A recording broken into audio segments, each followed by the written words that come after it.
Hi!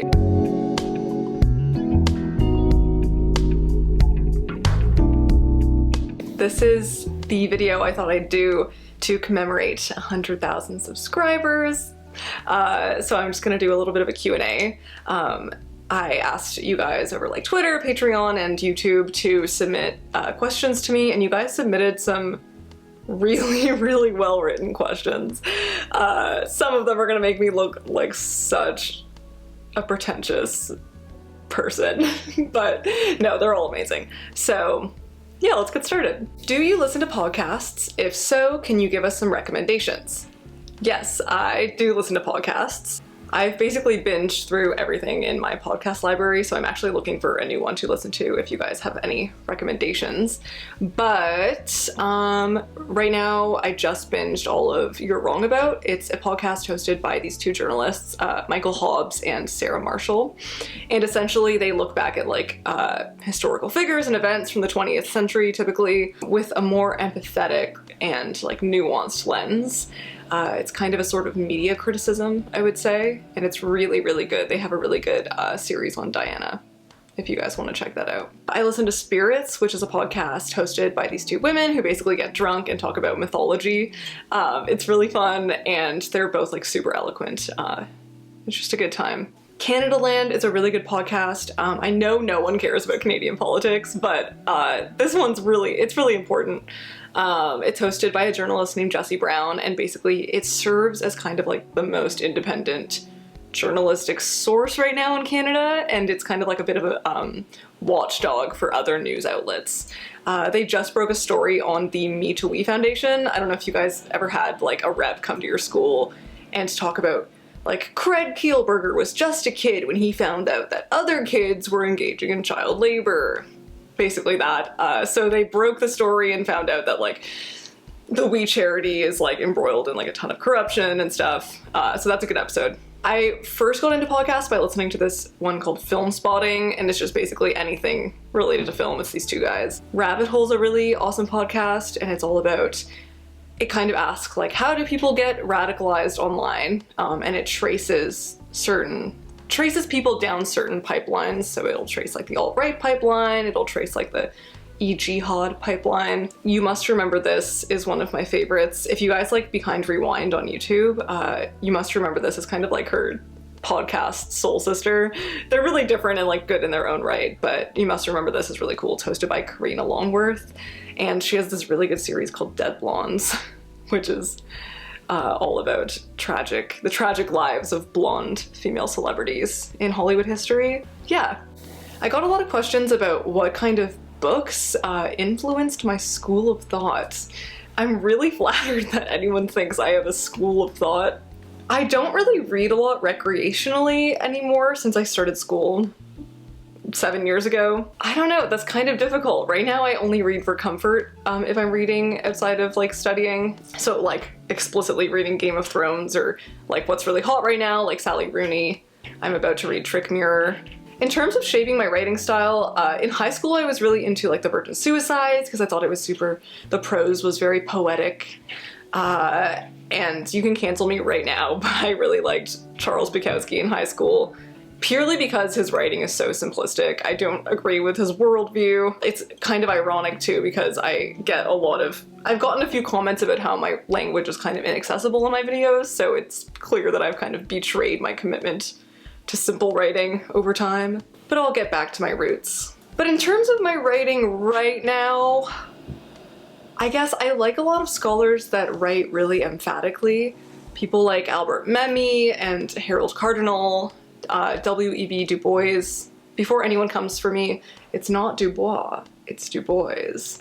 Frantz Fanon, like those people, I find write in a really evocative way that kind of incites you. It really moves you and incites you to like towards action, and I really like that style of writing, especially because it's hard to come by in academia.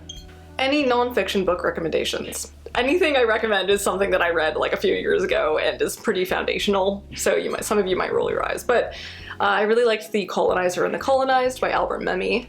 I like Eichmann in Jerusalem by Hannah Arendt. I feel like it kind of got away from itself in pop culture, but it's worth the read. Black Looks, Race and Representation by Bell Hooks is really amazing and kind of like a foundational text that everyone should read. And Inconvenient Indian by Thomas King is a beautiful book. Since you studied political theory, what are your favorite political theorists and why? This is the question that I feel like is gonna make me sound like such a douche. Mainly because I think people are really careful not to venerate like the old dead white guys that you typically get in like the canon of political theory. But I think if you read these people with a grain of salt and just kind of acknowledge that many of their theories have been used in harmful ways, you can also extract good ideas from them. So people like Aristotle, Plato, Locke, Hobbes, Aquinas, Henry David Thoreau, basically any of those people, I think they're important for understanding how Western society was formed. Like it doesn't exist in a vacuum, and I think there are a lot of things about the society we live in that we take for granted and don't fully understand where they came from. So it's good to know the roots of where this came from, because I think the only way to critique the society you live in is to understand how it was formed. But in terms of political theorists I really, really like, they're not necessarily explicitly political, but I really like all the Frankfurt School people, especially Walter Benjamin. He has two really good essays that I really like. He has one called A Critique of Violence and another called The Work of Art in the Age of Mechanical Reproduction. Both of them are amazing. I love all those kind of cuckoo radical feminists from like the 70s and 80s, like Shulamith Firestone and Sandra Bartke, because a lot of their work are thought experiments. So if you don't take it as like at face value, I think they're really fun to read and also pretty mind-blowing in some ways. I like people like Patricia Hill Collins, Uma Narayan, Bell Hooks are all really good.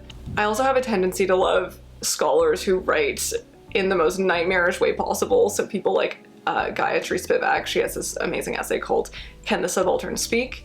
And you know, once you get past the intense, like the density of her language, she actually has some really good stuff in there. It's like a puzzle. I'm such an asshole. What are your top 5 directors and films and why? This is a tough one for me to answer because I find I don't watch enough of any director to really be like, to have favorites, I guess.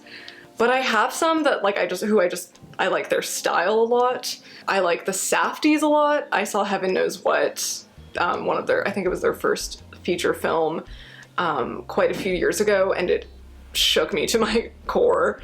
I haven't forgotten about it. Uncut Gems is one of my favorite films of all time. A Good Time is an amazing movie, and also Robert Pattinson. Call me.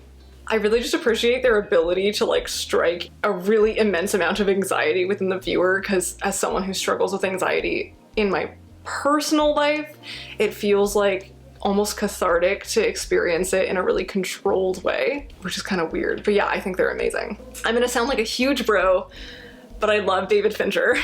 I think his films are just really cool and entertaining, honestly, and I think he has really great scores. It's unfortunate because I showed The Social Network to my roommates a couple nights ago and they hated it and I was devastated, but you know, it's one of my favorite films, so it's easier for me to look past the more terrible aspects. It's difficult to watch it now knowing what Mark Zuckerberg has become, but also hard to acknowledge that like when it was made, our society's perception of him was completely different at the time. It has a weird place in our culture right now. Wong Kar-wai is amazing. Chungking Express is one of my favorite films, and I don't know, his movies are just beautiful. I have a really soft spot for Greta Gerwig. It makes me sad that she's become a bit of a punchline on social media, and I think she's just a bit disproportionately criticized compared to like everyone else in the film industry, considering she only has 2 films. You know, I agree that her films aren't diverse enough, and I hope that she works towards that.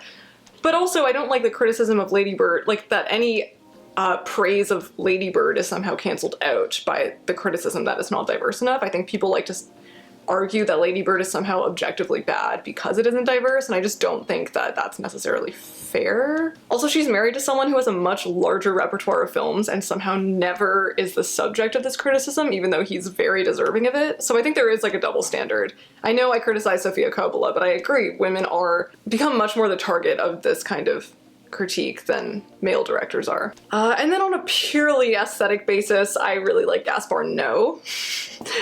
It's funny because a bunch of teenagers were on TikTok talking about how they found love on Netflix and how it scarred them because the first scene is like a 20-minute super explicit like sex scene. Which is unfortunate because if you go into it knowing it's an erotic movie, you're obviously not going to be shocked by it, but I just don't understand why Netflix didn't label it properly so that teenagers didn't have to be scarred.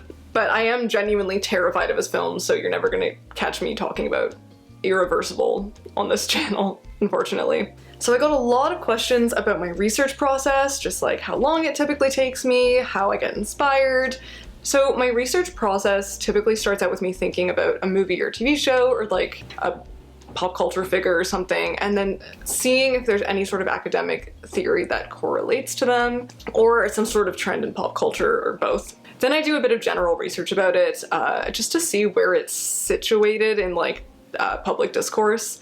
I think that's kind of important to know where your film or your whatever your subject lies. My neighbor exclusively does jump rope for his workout and he does it in the middle of the day. So if you hear any thumping, that's what's going on. And then I start poking around academic journals and databases, and I try to kind of marry those ideas with journalistic sources because I think it's good to get a mixture of both. And then that helps me kind of form my argument a bit more cohesively.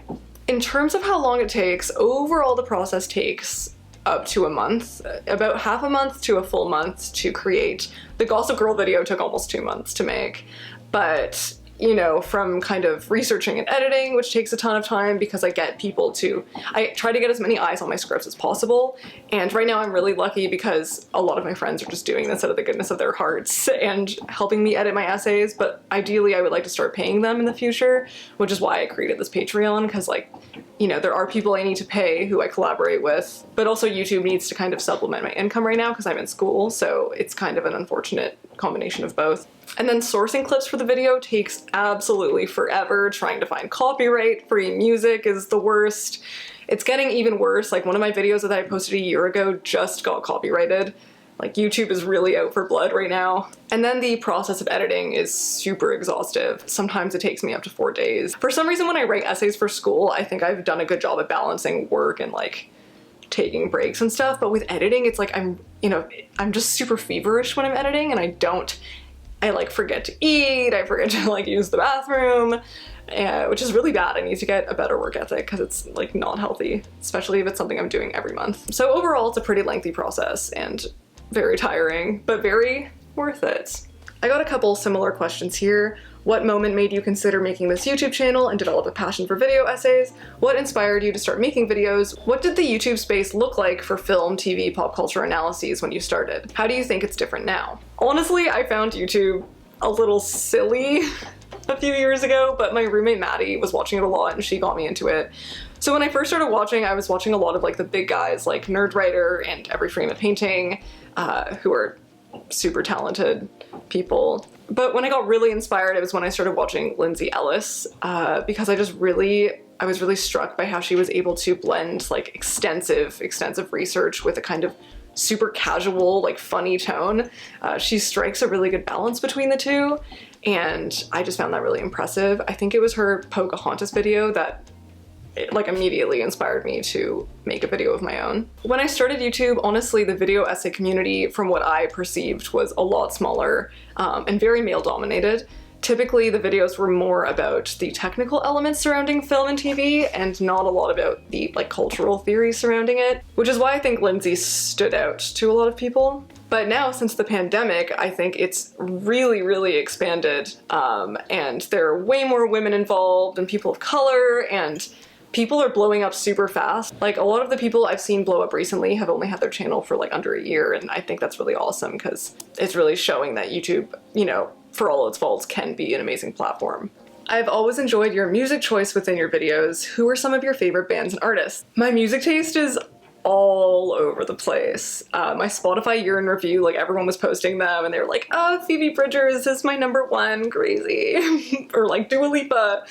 But I don't really think I listen to artists enough to say that any are my favorite. I know that's awful, but I really like, I guess, Claudia Bonet right now.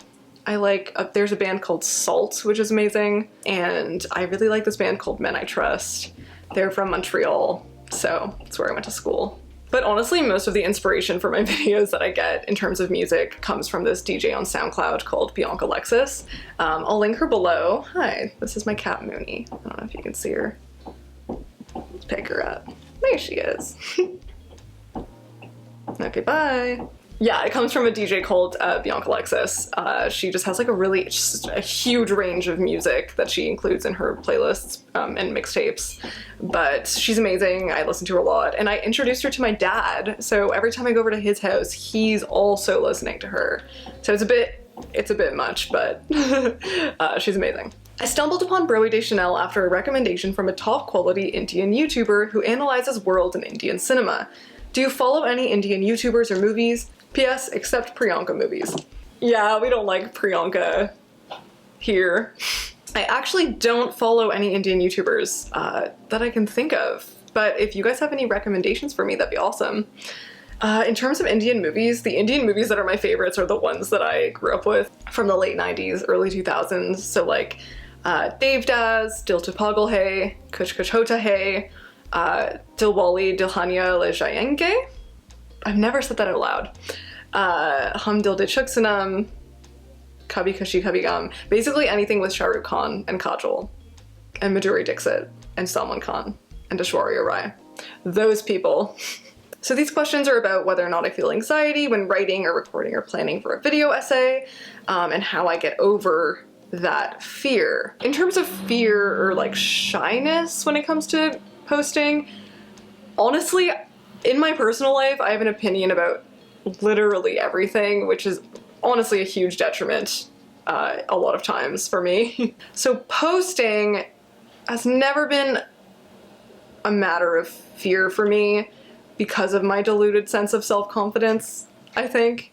But the first video I did post got an insane response. At the time I called it the objectification of women in Blade Runner 2049, and quickly realized that posting any like explicitly feminist content on YouTube if you don't have a big platform is a huge no-no, if you don't want to get harassed off the internet. Only men found the video, and only like the most like anti-feminist men found it, so the comment section was exactly what you would expect it to be. So I eventually disabled it. Like, it had a huge dislike ratio, like 120 or something like that.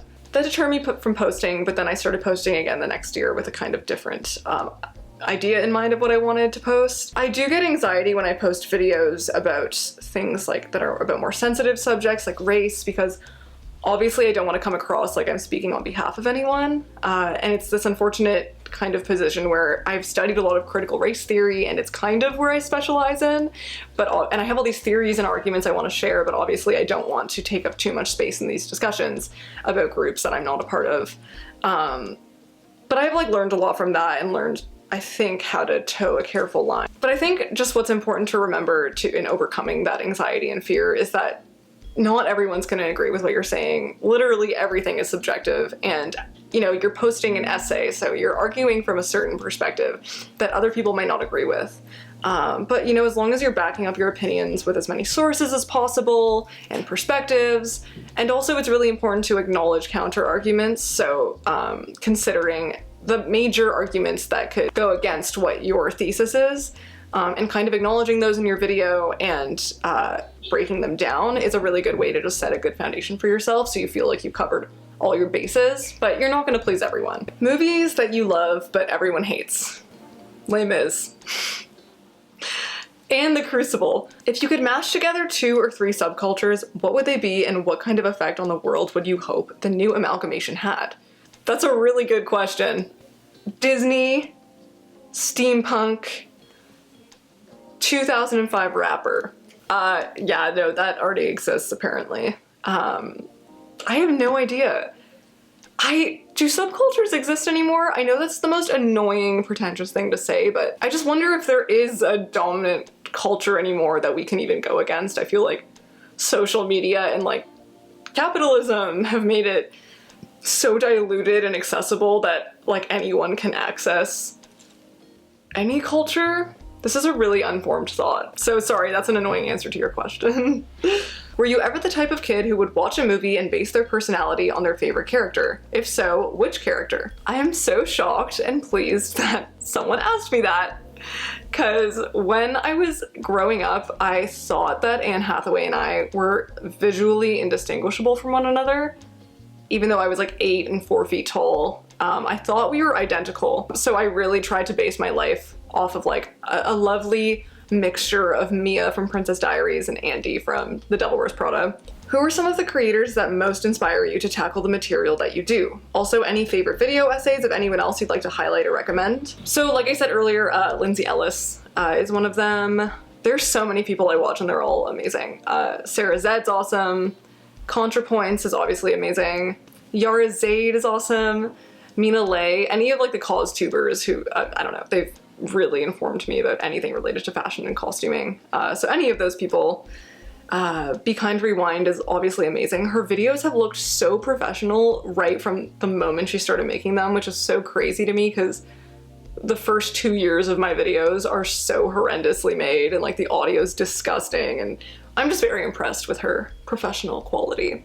But yeah, she's amazing. I really love Breadsword. I think it's so much harder to make a video about something you love, and I think he just does this amazing job of making these super passionate, like compelling videos about things he just really, really enjoys. And it's so impressive, and he's kind of making like art out of art.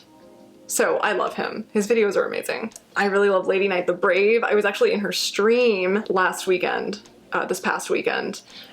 She was raising money for the Trans Lifeline. In terms of specific video essays, Accented Cinema and Just Right have really amazing videos on Mulan. I feel like the whole idea of Mulan's super oversaturated in like a YouTube discourse, but these two videos really stood out to me.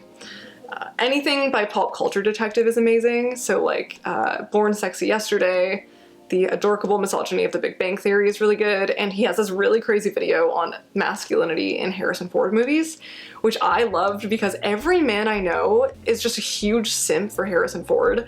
So it was kind of fun seeing someone take down like this construction of masculinity that all the men I know worship so much.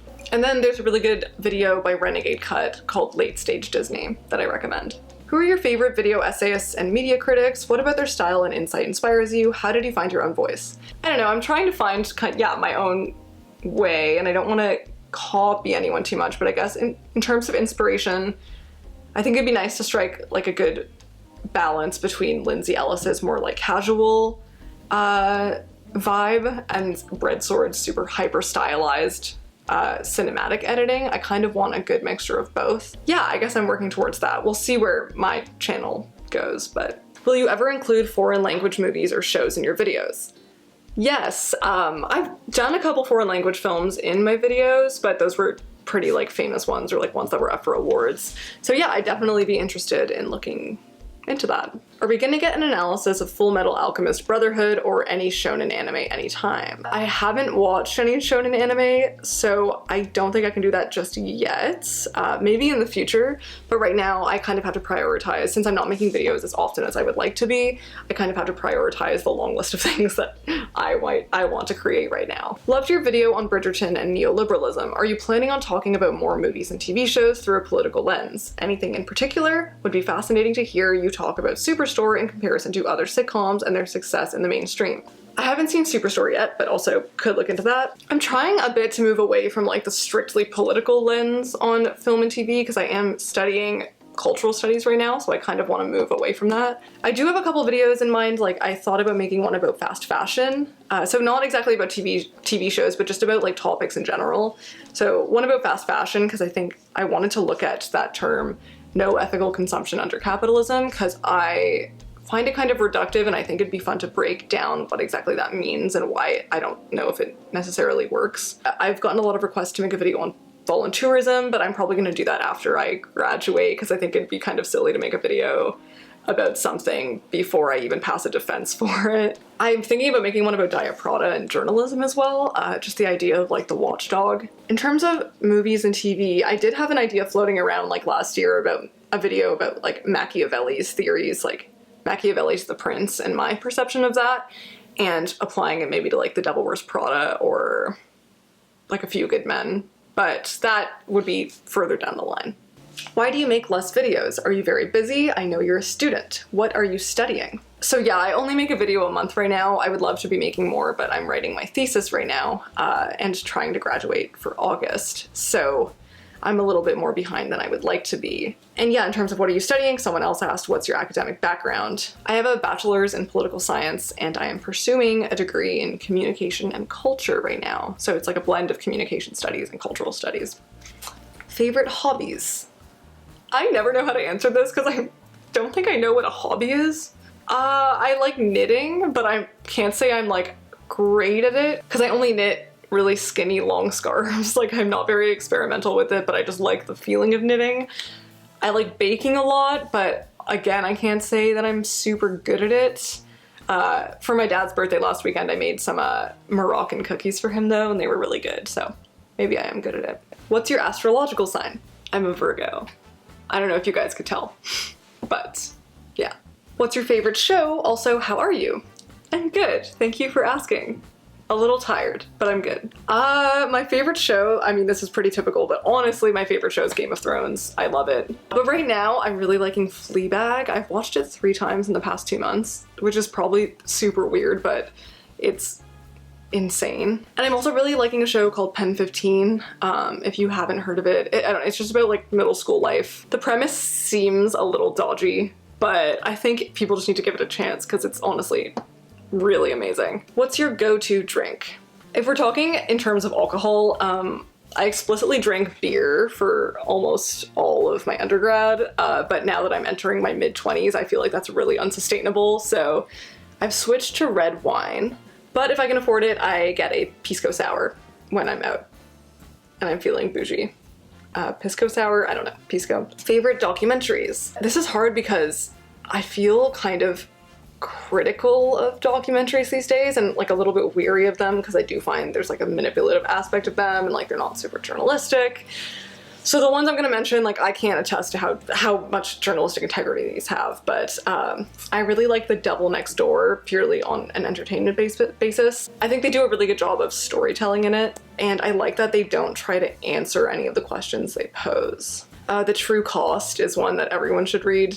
It's about the fast fashion industry and climate change. Really good. The Khalif Browder story is one of the most difficult things I've ever watched in my life, but I think it's super important because it's the kind of discomfort that we need to act upon. It's basically about the prison industrial complex and the tragic life story of Khalif Browder, who was a teenager who was wrongfully convicted and put on remand for 3 years and in solitary confinement.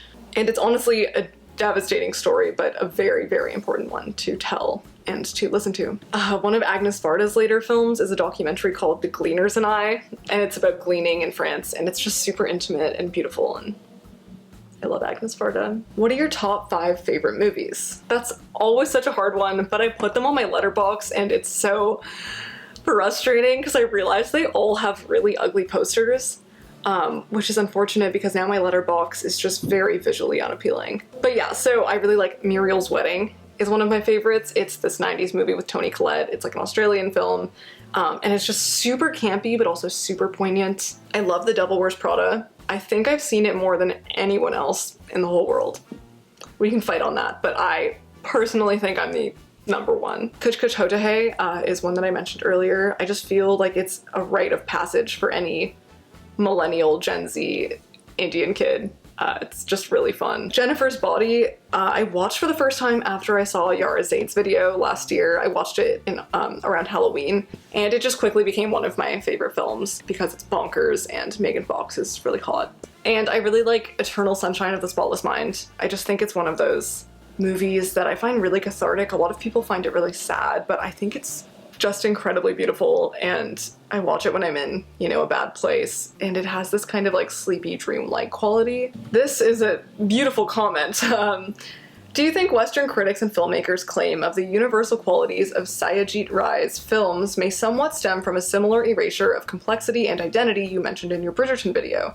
That is, the seemingly neutral and subtle framing of something like Pather Panchali makes it susceptible to losing most of its political and cultural nuances, like its inclusion of caste dynamic, the treatment of women in India's patriarchal society, and the intersection of these two as uninformed foreign viewers map what they see to a familiar yet sanitized model of poverty. That's a great comment. Unfortunately, I've never seen any of Satyajit Ray's films. I wish I could give you an answer, but thank you for commenting that because it's very intriguing. Would you ever do a video about Bound? I actually had never seen or heard of Bound until a couple days ago, so it's crazy you ask that. But it's been coming up a lot in my research for my next video for March. So I might watch it soon and it might come up in that video, and if not, maybe in the future. What did you study in school? Are there any ideas you entertained and started but decided to not follow through? I actually had a few videos that I put on the back burner or like completely abandoned. I had one about Rory Gilmore and what I saw to be like a betrayal on behalf of the writers against her character. And just like the decline of her character, because I was really put off by how Gilmore Girls ended, but I ended up not going through with it just because I had to kind of rewatch the show and I hadn't watched it in a couple of years and I was busy at the time. But I do want to get to that eventually. It's just going to take like a lot of research and rewatching. I had another one about Gilmore Girls and what I saw to be it's like very weird conservative view on pregnancy, and I actually recorded it as well and whatnot, but then I just didn't think it was strong enough, and I was also a little scared to post it online for reasons. But I did post the audio of it on my Patreon if you want to subscribe and go watch. Listen, I started one also about cuties and moral panic, but I think I was writing it at a time when the backlash was just like way too strong and heavy, and I just really didn't feel like getting ratioed off the internet because of it. But I think I'll make one about just the larger idea of moral panic in the US in general in the future. And then I had this one that I wrote 7 different scripts for and trashed all of them basically. It was about Uncut Gems and No Country for Old Men, and I just like kept writing in circles and it just wasn't coming to me. It was super frustrating, so I just like gave up on it basically. But I would love to make one about Uncut Gems in the future, or No Country for Old Men, or both, just not right now. How do you deal with creative roadblocks when working on videos? Good question. I am usually a big subscriber of stream of consciousness writing, so like the second I kind of get an idea, I try to get it down on paper as fast as possible and just let it kind of flow out of my brain. But, you know, obviously I do run into some roadblocks sometimes. I'm actually struggling a bit with my next video just because I'm kind of having a bit of an identity crisis with where I want the direction of the channel to go, and I'm trying to kind of up the quality of my videos, but that takes more time, so it's just a bit of a struggle, but it's okay. With these times, I try to kind of defer to different people that I know. I'm really lucky that I'm surrounded by really creative, intelligent people, so I try to kind of discuss my ideas with them and kind of talk through it, and I think it just really helps having someone there listening to you. You kind of come up with your own solutions to the problem just by talking about it out loud. So I think that's a good method. How do you decide on your channel name? I'm assuming your name is not legally Broey Deschanel. Thank you, my name is not Broey Deschanel. I basically got bored of my name on Instagram, and I was complaining about it to my friends one night, and we were trying to come up with different celebrity name puns, and my friend Angus came up with Broey Deschanel. So credits to him for the YouTube name for this channel. Maybe he should be getting royalties on all my videos. And with that is my last question. What is your favorite Zooey Deschanel movie? Elf. So thank you guys so much for watching. Thank you so much for supporting me and subscribing to this channel. You've literally like provided me with a career that I can control and that I can be creative with, and that is just like priceless. So thank you guys so much, and thank you for watching this video. I hope you have a lovely day.